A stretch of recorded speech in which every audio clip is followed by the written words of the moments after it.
How's it going, my friends? I'm Skwizzit. Can you beat Pokemon Emerald version with only Castform? I believe it's possible, but I think there's gonna be a snag during the Elite Four. The 8 gym leaders, however, shouldn't be an issue though. Castform's not bad. Of course, I have a list of rules to make this a challenge run, so let's go over those rules. Number 1, I can only use Castform in battle. Number 2, other Pokemon can be used outside of battle for the sole purpose of 8 gyms. Number 3, no items except held items. And finally, number 4, no glitches or exploits because that would ruin the fun of the challenge. I switched out Torchic with Castform, in turn forcing my rival to take Mudkip, which I thought would be the hardest. This also gives me access to Castform right off the bat. Now, let's talk a little bit about Castform, that lonely Pokemon you get from the Weather Institute and you forcefully shove it in your box. Castform is a pure normal type with base 70 stats across the board, giving it a base stat total of 420, which is really good actually. I've worked with worse. Through level up, it gets some pretty good moves for the early game, and only the early game. At level 10, it learns Ember, Powder Snow, and Water Gun all at the same time, so that's gonna make things easy. At level 20, it learns 3 weather condition moves, and then finally at 30, it learns a really good move in Weather Ball. In the way of TMs, it learns some pretty good moves, probably to make up for the lack of level up moves. Things like Thunderbolt, Thunder, Flamethrower, Fire Blast, Ice Beam, and Blizzard are all great. I nicknamed my lovely Castform Drip, and we'll move on to its stats. Drip ends up being a hasty nature, which is plus speed and minus defense. That's not the greatest, but it'll have to do. Drip's ability is Forecast, which forces him to transform during weather conditions in battle. In range, she's a water type, and you know how it goes. Let's try out Roxanne. By the time I make it to Roxanne, Drip is level 14 and looking good. Not crazy over leveled, but when she hit level 10, she learned Water Gun, Ember, and Powder Snow. I'm sure I don't have to tell you that this gym went really well. Both of her Geodudes are quad weak to water, and I have Water Gun. Her Nosepass is also weak to water. It's a little tanky, but it eventually goes down. Easy mode, heading south to battle Brawly now. As I was delivering the letter to Steven Stone, I made sure Drip hit level 20. She was given a chance to learn 3 weather condition moves: Rain Dance, Sunny Day, and Hail. Of course, being the Pokemon master that I am, I completely ignored Sunny Day and Hail and just went for Rain Dance. When Rain Dance is active, it turns Drip into a cute, wholesome, devastating Water Drop. This gives Water Gun the same type attack bonus, and it also powers up Water Gun inherently because it's in the rain. Rain Dance and Water Gun make very short work of Brawly's 3 Pokemon, especially Makuhita, thank you for the crit. I think it's time to go to Mauville. Rival Battle 2 just before Mauville City is a nightmare. I shouldn't have been so cocky on Roxanne and Brawly. I shouldn't have done that. It's coming to bite me in the ass now. Even Drip being at level 25 is just not enough. Lombre doesn't take a whole lot of damage, and the only things I have to hit it with are Ember and Powder Snow. They both do about the same damage. Luckily, I get a burn that takes out Lombre. But next up is Marshtomp, and I knew at the beginning that Mudkip would be the worst to fight against, and I was right. I set up the rain because Water Gun's gonna be neutral and it'll do the most damage. But Mudshot does too much damage. Way too much. My Water Guns are doing okay damage as well, looking like a 3-shot, but Mudshot lowers my speed every time, so he outspeeds me on the 3rd turn to take me out with a 3rd Mudshot. Time to grind. I come back when Drip is level 27, and let me tell you, I'm ready. I gave Drip the sickest Oranberry to hold during this battle. It ends up helping quite a bit. I never thought I'd say it, but Lombre seems tanky. It takes a while to take down still, even though I'm level 27 instead of level 25. Slugma goes down to a Water Gun, and last but not least, she has her Marshtomp. I hate you. It's my favorite. But I hate you. Mudshots are still doing a lot of damage, but luckily my Water Guns are doing a decent amount as well. If Marshtomp went for Mudshot on the last turn, it would have taken me out, but luckily, I got lucky. Before taking on Electric Gym Leader Watson, I head west to grind and try to hit level 30 so I could learn Weather Ball. Weather Ball is probably Castform's best attacking move. It starts at a base power of 50, but goes up to 100 under any weather condition. It also changes the attack type depending on which weather condition you're under.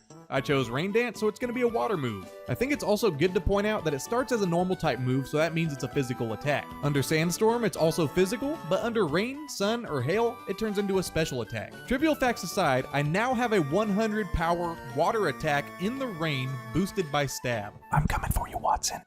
Watson ended up being really easy, just like I thought he'd be. I know setting up a Rain Dance makes me water type, thus making me very weak to his electric attacks, but Voltorb's Shockwave doesn't do too much.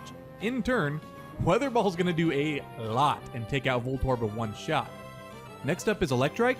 It also goes down to 1 Weather Ball. I think the base power of Weather Ball is like 150 with Stab and Rain. No, maybe 200. I'm not sure. If anybody knows the math on that, let me know in the comments down below. I thought Magneton might be an issue, but Weather Ball's gonna one-shot Magneton, and that is great. Finally, a run where Magneton is not an issue. I love it. Manectric comes out and I crit it with a Weather Ball. I've crit every gym leader's last Pokemon so far, and I feel really good about it. Next up is Maxi. Maxi is laughable at best in this run. I set up a Rain Dance and sweep his whole team with rain-boosted stab Weather Balls. Moving on to another joke, Flannery. How does the battle with Flannery go? Well, I guessed it, you guessed it, Flannery's mom guessed it. I have Drip set up a Rain Dance and have her proceed to clean sweep Flannery's team with stab rain-boosted Weather Balls. All jokes aside, it is super nice to have a run where Flannery is not an issue. I'll take what I could get and proceed to beat down my absentee father. My first attempt at battling Norman went extremely well, until it didn't. As per the contract, I have Drip set up a Rain Dance and then go for stab rain-boosted Weather Balls. At level 38, naturally, this does a lot of damage. Spinda goes down to 1, Vigoroth goes down to 1, Linoon comes in and also goes down to 1, but then Slacking comes in. Slacking slurps down this Weather Ball like he's crushing an Aquafina, but then retaliates with a powerful hit like he just drank an energy drink. Naturally, the rain fades away and I stand no chance. Time for round 2. Round 2 goes a lot more smoothly other than Spinda going for Teeter Dance, landing, and confusing Drip. Drip breaks through confusion because she's a badass and takes Spinda out with 1 Weather Ball. Norman's Vigoroth is indeed butt cheeks, so it goes down to a Weather Ball as well. Next is Linoon and it sees the same fate that Norman's first 2 Pokemon saw. Death. Last but not least, Norman sends in his Slacking. Luckily, I have 1 more turn of rain, so I'm able to hit Slacking with a massive Weather Ball. Slacking goes for a counter that fails because Weather Ball is a special attack in the rain. Unfortunately, the rain does subside, so I have to take Slacking's Loaf Around turn to set up 1 more Rain Dance. After setting up Rain Dance, Drip turns into a cute little water drop as Slacking decides to stare at me for a full turn. Another Weather Ball is gonna clean it up. Slacking goes down and the 5th badge is mine. I suppose it's time to head to Mauville again. Just about halfway to Mauville City, I decide to stop at the abandoned ship to pick up the TM for Ice Beam. This will definitely help with Winona and Elite Four Dragon Trainer Drake. Now in Mauville City, I complete a chore for Watson and he excitedly hands over the TM for Thunderbolt. If you know what Bolt Beam coverage is, yeah, Castform gets that. After completing the Weather Institute, I snag myself an awesome Castform. Time for a rival battle. This rival battle's pretty easy too. I don't even set up Rain Dance because I don't feel like I have to. Everything goes down to 2 hits, except Marshtomp. Of course, Marshtomp is bulky and powerful and part ground type, so I have to hit it with 3 Ice Beams. I'm telling you man, that Bolt Beam coverage is just way too strong. It's just about everything, at least for neutral damage. Anyway, after my rival's team goes down to a monster with a set of balls under its chin, it's time to move on to Flying type gym leader Winona. Winona is extremely easy with this Bolt Beam combo I got going on, and I won't shut up about it because it's so good. Swablu goes down to 1 Thunderbolt, just like you think it would. Tropius comes in and goes down to a 4x super effective Ice Beam. That's gotta hurt. Next up, Winona sends in her pretentious Protecting Pelipper that actually doesn't go for Protect for the first time in one of these runs. Pelipper of course gets fried by 1 4x super effective Thunderbolt. Next up is the physical tank Skarmory. Being physically defensive means you can't take a special attack very well, so it's going down to 1 Thunderbolt. A crit at that. Last but not least is Winona's ace, Altaria. Altaria is Dragon and Flying type, so Ice Beam is going to be 4x super effective against it. Naturally, Altaria goes down, and now it's time to adventure south towards Lilycove City. I had to show this sick, nasty drip mirror match where Thunderbolt makes short work of it, unfortunately. Goodbye. I make a quick pit stop at the Lilycove department store to pick up the TMs for Thunder and Blizzard. Maybe they'll be useful later. In the Team Magma hideout, you absolutely have to pick up the PP Max here, baby. You can't leave it sitting there. Time for Maxi. It's absolutely embarrassing to inform you that Maxi takes me down pretty hard in this attempt. I set up a Rain Dance as Mightyena hits me with a Swagger, raising my attack by 2 stages, but confusing me in the process. The next turn, I take out Mightyena with 1 Weather Ball by breaking through confusion. Now here lies the issue. Maxi's sending out Crobat next, I'm still confused from Swagger, and it lasts 2 turns. Unfortunately, on the 2nd turn, I do hit myself in confusion, leading to Crobat hitting me with a pretty strong wing attack. I know that might not seem like a huge issue, but that wastes 1 turn of rain. Drip snaps out of confusion and it hits Crobat with a huge Thunderbolt, bringing it down to where it's gonna be healed up by a Super Potion. Crobat retaliates with a wing attack that does a fair amount of damage to Drip. Maxi heals Crobat with a super potion, and I'm able to take it down with a Thunderbolt. The Mightyena hitting me with Swagger at the beginning of the battle was everything. By the time Camerupt comes out, Rain stops and I'm forced to set up another Rain Dance. Weather Ball would have one-shot Camerupt under Rain Dance. Ice Beam wouldn't have, but it might have gotten the freeze, and I doubt it. I hope for a non-damaging move, but Drip gets hit by Earthquake. Ouch. Round 2 goes infinitely better. Mightyena only hits me with a Scary Face and a weak takedown. It then goes down to a powerful Weather Ball. Crobat comes in next and goes down to a single Weather Ball, proving that Weather Ball is stronger than Thunderbolt. Last but not least, Camerupt comes in while Rain is still up, so it goes down to a 4-time super effective Weather Ball as well. Let's go to Moss Deep and take on Tate and Liza now.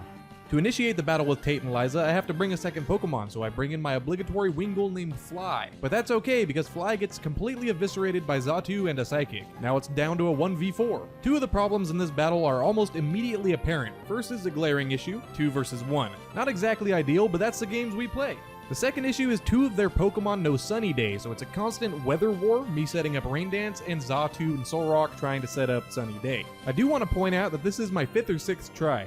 After losing to Tate and Liza a handful of times, I went to Shoal Cave, gathered the 8 materials, and crafted a Shell Bell. It actually helps out immensely during this battle. I decide to take out Xatu and Solrock first because I don't want them interfering with my Rain Dance with a bunch of Sunny Days. That leaves Claydol and Lunatone. Claydol hits me with a pretty massive Earthquake right after I take down Solrock. At this point, Drip is looking pretty unhealthy, but one rain boosted Weather Ball is enough to take down Claydol in one shot. That leaves me with only Lunatone to deal with now, which isn't too bad. Shell Bell heals me up a little bit as Lunatone decides to go for Calm Mind, boosting its special attack and special defense. The rain is going for one more turn though, so I have one more Weather Ball left in me. Weather Ball is enough to take down Lunatone even after a special defense raise from Calm Mind. Not bad, Drip. That took a few tries, but we eventually got it. Time to take on Archie. Well, Archie ended up being ridiculously easy. I do the Rain Dance plus Weather Ball combo that you've come to know and love in this run. I guess Crobat did hit me with a Confuse Ray, which was kinda scary, I guess? Question mark? But, you know, it was just a typical Archie battle. Way too easy. I guess it's time to scrape this waste of a battle off my shoe and start hoofing it to Sutopolis to take on Juan. Juan leads with his Love Disc as I go for a Rain Dance, and I know that may seem odd to do against Juan because all of his Pokemon are Water type, but I'm preparing for Whiscash to come in, which is part Ground type and is neutral to Water, and obviously not affected by Thunderbolt. So I gotta do something. Unfortunately, going for Rain Dance allows Love Disc to confuse me, but it does go down to 1 Thunderbolt, so that's good. I was so close to taking the Shell Bell off a Drip because it takes so long to use after you faint a Pokemon and before the next one comes in. Anyway, I digress. Whiscash comes out, and this is what I was preparing for. I go for a Weather Ball, but I end up hitting myself in confusion as Whiscash sets up an Amnesia, doubling its special defense. So that's not good for my Weather Ball tactic. Next, I snap out of confusion, hit it with the Weather Ball, and it still does just about half damage. I'm impressed. Whiscash goes for another Amnesia. He's effectively tripled his special defense stat. So I go for another Weather Ball, and luckily, I crit it. This whole battle could have gone way differently if I didn't snag that crit on Whiscash. Jeez, those Amnesias are brutal. Next is Celio. The rain stops and I transform back to normal Castform. Thunderbolt's gonna do a ton of damage, and I don't think I need the rain anymore. But Shell Bell does its incredibly slow thing as Celio hits me with a very weak Aurora Beam. I take that really well, and then Juan heals up Celio with a Hyper Potion as I go for another Thunderbolt, dealing a crap ton of damage to it. Unfortunately, Celio lives with a sliver of health, my Shell Bell goes off, and the next round I'm able to take it out with 1 Thunderbolt. Goodbye, Celio, I'll see you in the Elite Four. Next up, Juan is sending in his Crawdaunt. Crawdaunt is pretty scary, but it's very slow and it has the defenses of a Wet Napkin. Suffice to say that an electric attack like Thunderbolt is super effective against a Wet Napkin, so Crawdaunt goes down in only 1. Last but not least is one of my all-time favorite Pokemon, Kingdra. Juan's Kingdra, specifically. Juan's Kingdra likes to go for double teams and ice beams and things of the like. Resto Chesto shenanigans. I hit it with a Thunderbolt as it goes for double team, raising its evasiveness, but another Thunderbolt lands. It then hits me with an Ice Beam, and thankfully, it doesn't freeze me. So one more Thunderbolt's gonna take Kingdra down. I'm sorry, my friend, but you had to go.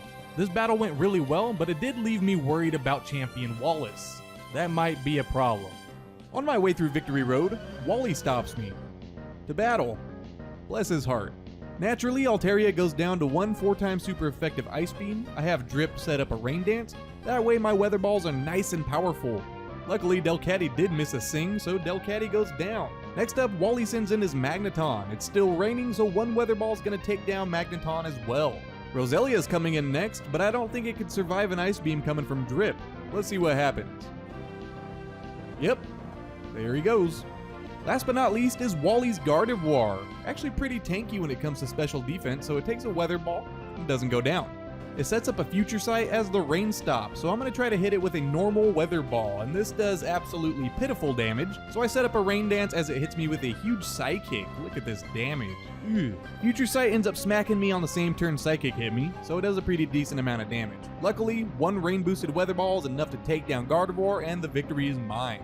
Before attempting the Elite Four, let's take a look at Drip's stats. She's level 60, she has 108 special attack, just about the same as her 107 attack. That's underwhelming, but we're here. She also has the same 4 moves she's had for a long time. Let's try Sydney. Sydney leads with Mightyena, so I set up a Rain Dance to transform Drip into a Water Drop. Unfortunately, Mightyena goes for Sand Attack, and that is my demise. 2 Sand Attacks to top it off. I go for a Weather Ball and knock out Mightyena in one shot. But again, the 2 accuracy drops are gonna be brutal throughout this battle. An Ice Beam misses Cacturne as it lowers my speed by 2 stages with Cotton Spore. Another Ice Beam actually connects and takes down Cacturne in one shot. Next up is Shiftry. I miss Shiftry so many times, it makes me violent. Shiftry uses Swagger on me to confuse me, and then sets up a double team to add insult to injury after I got sand attacked twice already. I either hit myself in confusion, or miss an Ice Beam, that's just the way it goes. Shiftry goes for a couple extra sensories, dealing a decent amount of damage. He eventually goes for a Torment, which means I can't spam Ice Beam anymore. I have to switch it up and go for Weather Ball. This Weather Ball actually connects. Wow, doing about half damage. Can I hit with an Ice Beam?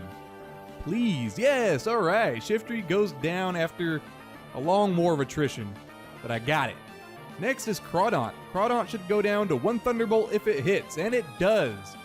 Whew, jeez. Next up is Absol. Absol is an issue. I have nothing that hits it for super effective damage. I do try to hit it twice, but both of my attacks miss thanks to Mightyena's sand attacks. Well, I get taken down. Round 2 with Sydney, I try again at the same exact level. I set up a Rain Dance on Mightyena, and luckily it only hits me with 1 sand attack as I take it down with 1 Weather Ball. 1 sand attack isn't terrible, I think I could deal with that. Cacturne comes in next. I have Drip go for an Ice Beam, and it takes down Cacturne in one shot. Next up is Shiftry, and he's kind of scary because he has access to things like Double Team. I hit Shiftry with an Ice Beam, unfortunately leaving him with a sliver of red health. He hits me with an extra sensory, and I'll take that over him setting up a Double Team. After Sydney uses a full restore on Shiftry, making it nice and healthy, I hit him with another Ice Beam. Drip's Shell Bell is keeping her fairly healthy as the rain stops, but I'm not too worried about it. A Weather Ball is going to take down Shiftry anyway. Sydney's next Pokemon is Crawdaunt, and just like Juan's Crawdaunt, it has paper-thin defenses, so a Thunderbolt is going to one-shot it and take it down. Last but not least is Sydney's Absol, and I'm not too worried about this because I'm at exactly full health thanks to my Shell Bell. I set up a Rain Dance, that way I could attempt to one-shot Absol with a Weather Ball. It hits me with a Rock Slide that doesn't do too much, so I retaliate with a Weather Ball, taking it down. Take that, Sydney! Sand Attack couldn't even make me miss this time. Phoebe actually ended up being less threatening than Sydney. Her first Dusclops goes for a Protect and allows me to set up a free Rain Dance. I hit it with Thunderbolt and then take it down with a Rain Boosted Weather Ball. Next, Sydney sends out Bayonet, but Bayonet also goes down to a singular Rain Boosted Weather Ball. This is looking pretty good. Next up is her second Bayonet, and you guessed it, 1 Rain Boosted Weather Ball is enough to take it down as well. Sableye comes out as the rain subsides. So I hit it with 2 Thunderbolts after missing 2 due to Sableye setting up 2 double teams, knocking it down to just a sliver of red health. This forces Phoebe to heal Sableye with a full restore, allowing me to set up pretty much a free Rain Dance. After Drip sets up Rain Dance, Drip then goes for a Weather Ball to take down Sableye in one shot. Phoebe's last Pokemon is her second Dusclops. It comes out, I smack it with a Weather Ball doing a huge chunk of damage, it retaliates with a Shadow Ball, heals up Wither Berry, and then I take it out with another Weather Ball. On to Elite Four Glacia. Let's go. The battle with Glacia went pretty well. The only quote-unquote annoyance there was that her Celios and her Glalie like to set up Hail. I like to set up Rain Dance, so naturally there's a kind of weather war going on here. I like Rain Dance because it turns my Weather Balls into a neutral, devastating hit against her Glalies, since I already have Thunderbolt for her Celios and her Walrein. Glacia, on the other hand, likes Hail because all of her Pokemon are Ice types, but it doesn't damage me and it doesn't benefit her anyway. I don't know why she's going for it, because technically I'm boosting her Water types with Rain as well. Another thing is, when Hail is up, Drip turns into an Ice type. That makes Weather Ball an Ice type as well. Ice moves aren't very effective against every Pokemon she has, so naturally I have to keep Rain Dance up so I could hit her Glalie pretty hard. Other than that, I really don't need Rain. Naturally, because of the Weather War, this battle ended up being a little longer than I intended it to be. Towards the end of the battle, Walrein, being the only threat, almost takes me out, but I triumph. Well, I'll be honest, Walrein was the only threat, but I only took it down because Glacia ran out of Hyper Potions. So there. With that, it's time to destroy Drake. Let's go. Ice Beam, Ice Beam. Thunderbolt, Thunderbolt, Thunder. Ice Beam, Ice Beam. That's how you take out Drake's team. Champion Wallace. Now this is a huge brick wall. I was super proud that Drip and I got here with Drip only being level 63, you know, not super over leveled or anything like that. But that little sense of pride was completely destroyed by Wallace and his bulky water types. Wailord, Gyarados, and Milotic are easy enough to deal with. They're all weak to Thunderbolt, which is great. The issue lies with the other 3 Pokemon Wallace has on his team: Ludicolo, Tentacruel, and Whiscash. Ludicolo has Leech Seed and Double Team. Setting up one of those moves is very scary, but both is basically a death sentence. Tentacruel, on the other hand, does take super effective damage from Thunderbolt, but I can't take it out in one shot, so it sets up Toxic and I lose. That's a death sentence as well. Last but not least is Whiscash. Whiscash is water and ground type, so I can't hit it with Thunderbolt. My best bet is hitting it with a rain-boosted Weather Ball. At this point in time, Whiscash can't be taken out by one Weather Ball, so it sets up Amnesia, effectively doubling its special defense. Those are the issues I see with this battle, and unfortunately I have to grind. A lot. Like a ton. This is a huge brick wall, and I need to be like level 90. So I'm gonna go ahead and do that. After grinding to level 90, I make it back to Wallace at level 91 with absolutely no issue. Wailord goes down to 1 Thunderbolt. Next up is Tentacruel. Tentacruel still doesn't go down to 1 Thunderbolt, so it hits me with a decent Hydro Pump. Can't complain about that. I hit Tentacruel with another Thunderbolt, bringing it down to red, and I outspeed Tentacruel, taking it out with 1 more. Next up is Ludicolo. If I had this luck earlier, it would have been awesome. Ludicolo goes down to 1 crit. And this isn't where the luck ends. Whiscash comes out, I hit it with an Ice Beam, and immediately freeze it. 1 more Ice Beam is gonna take down Whiscash, and that luck is crazy. That's all 3 problem Pokemon out of the way. Next up is Gyarados, and naturally it's 4 times weak to Thunderbolt, but I go for Ice Beam. Just a really bad misclick. Luckily, after a Dragon Dance, I outspeed it and take it out with a Thunderbolt. Last but not least is Milotic.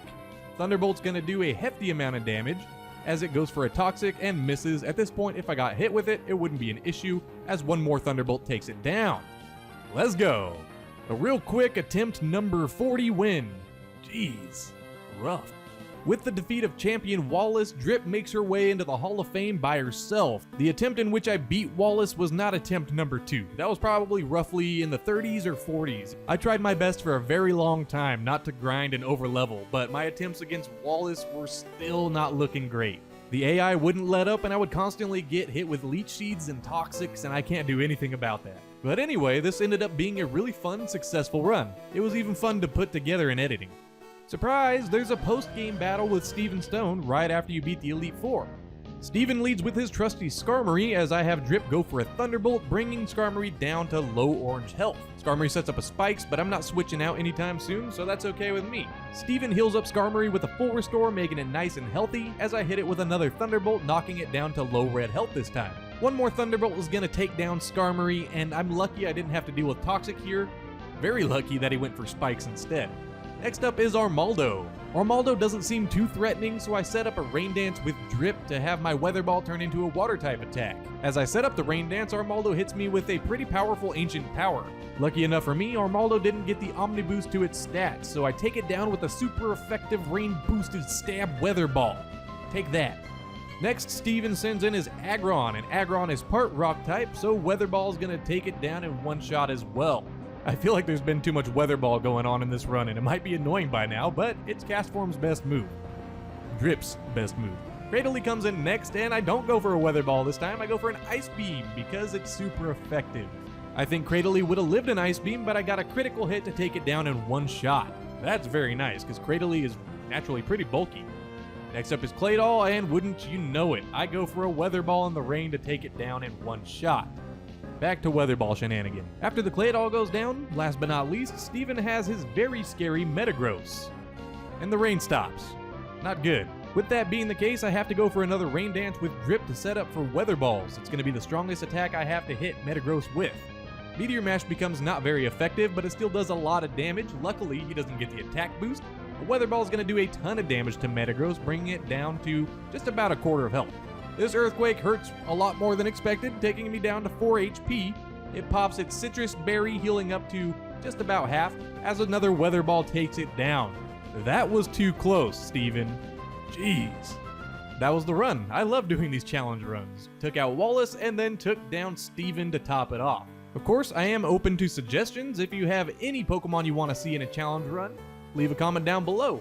Which Pokemon do you want to see, and which game do you want me to play through with it? If you enjoyed this as much as I did, make sure to hit the like button because it does help out a ton. Also, consider hitting that subscribe button and checking out my channel to stay up to date with me. There's more Pokemon challenges, and I have a lot more planned for the future. I think it goes without being said, but these Pokemon challenges do take a long time to make. I don't use speed up, and I don't use cheats like rare candies and things of that nature. I think that takes away from the fun of the challenge. But with that being the case, I have plans for other games and other videos to go up between these Pokemon challenge runs. So, if you enjoy me as a person, I suppose, check out my other stuff, and there will be plenty to come. I think that sentence came out kind of funky, but I think you know what I mean. Anyway, guys, I've been Skwizzit, and I'll catch you in the next one. Take care.